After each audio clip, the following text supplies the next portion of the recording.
కీర్తనల గ్రంథంలో నుండి 104వ అధ్యాయము చదువుకుంటున్నాను. Page number 506. నా ప్రాణమా యెహోవాను సన్నుతించుము. యెహోవా నా దేవా, నీవు అధిక ఘనత వహించిన వాడవు. నీవు మహత్యమును ప్రభావమును ధరించి ఉన్నావు. వస్త్రము వలె వెలుగును నీవు కప్పుకొని ఉన్నావు. తెరను పరిచినట్టు ఆకాశ విశాలమును నీవు పరిచి ఉన్నావు. జలములలో ఆయన తన గదుల దూలములను వేసి ఉన్నాడు. మేఘములను తనకు వాహనముగా చేసుకొని గాలి రెక్కల మీద గమనము చేయుచున్నాడు. వాయువులను తనకు దూతలుగాను అగ్ని జ్వాలలను తనకు పరిచరాకులుగాను ఆయన చేసి కొని ఉన్నాడు. భూమి ఎన్నటికి కదలకుండునట్లు ఆయన దానిని పునాదుల మీద స్థిరపరచెను. దాని మీద అగాధ జలములను నీవు వస్త్రము వలె కప్పితివి. కొండలకు పైగా నీళ్లు నిలిచెను. నీవు గద్దింపగానే అవి పారిపోయెను. నీ ఉరుము శబ్దము విని అవి త్వరగా పారిపోయెను. నీవు వాటికి నియమించిన చోటికి పోవుటకై అవి పర్వతము లెక్కను పల్లములకు దిగెను. అవి మరలి వచ్చి భూమిని కప్పక యుండునట్లు అవి దాటలేని సరిహద్దులు నీవు వాటికి నియమించితివి. ఆయన కొండ లోయలలో నీటి బుగ్గలను పుట్టించెను. అవి మన్యములలో పారును. అవి అడవి జంతువులన్నిటికీ దాహమిచ్చెను. వాటి వలన అడవి గాడిదలు దప్పి తీర్చుకొనును. వాటి ఒడ్డున ఆకాశ పక్షులు వాసము చేయును.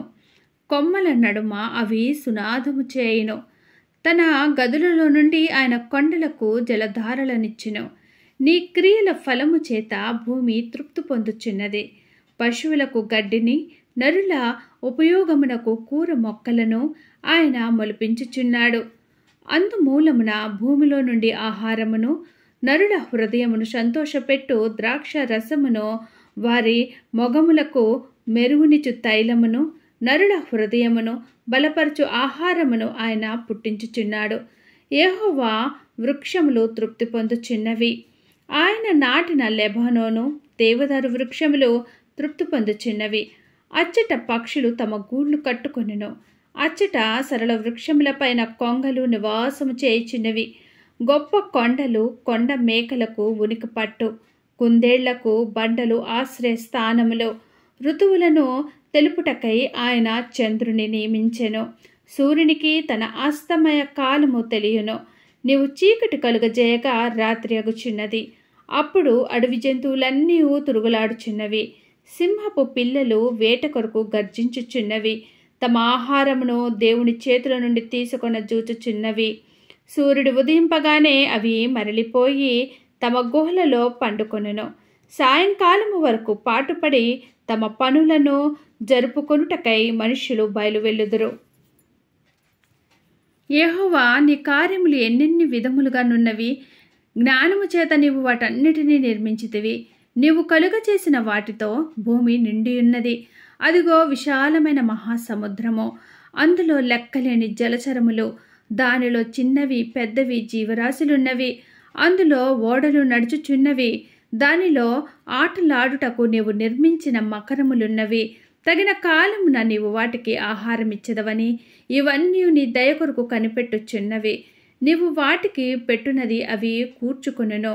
నీవు గుప్పిలి విప్పగా అవి మంచి వాటిని తిని తృప్తిపరచబడును.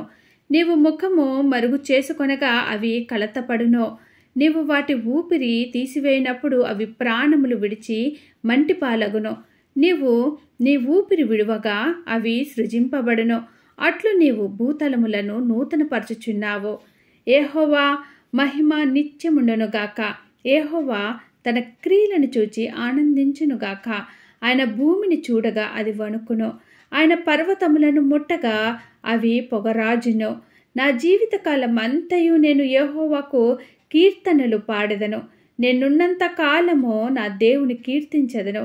ఆయనను గూర్చిన నా ధాన్యము ఆయనకు ఇంపుగా నుండునుగాక. నేను యెహోవా యందు సంతోషించెదను. పాపులు భూమి మీద నుండి లయమగుదురుగాక. భక్తిహీనులిక నుండకపోదురుగాక. నా ప్రాణమా యెహోవాను సన్నుతించుము. యెహోవాను స్తుతించుడి. దేవుడి చిన్ని వాక్యమును దీవించునుగాక. ఆమేన్. కీర్తనల గ్రంథంలో నుండి ప్రతిరోజు ఒక అధ్యాయం చదువుకోవడానికి దేవుడు చూపించిన కృపను బట్టి దేవునికి స్తోత్రములు తెలియజేసుకుంటున్నాను. ఈ బైబుల్ రీడింగ్ అనేది మీకు నచ్చినట్లయితే ప్లీజ్ లైక్ చేయండి, షేర్ చేయండి, సబ్స్క్రైబ్ చేయండి. దేవుడు మనందరికీ తోడైండును గాక. ఆమేన్.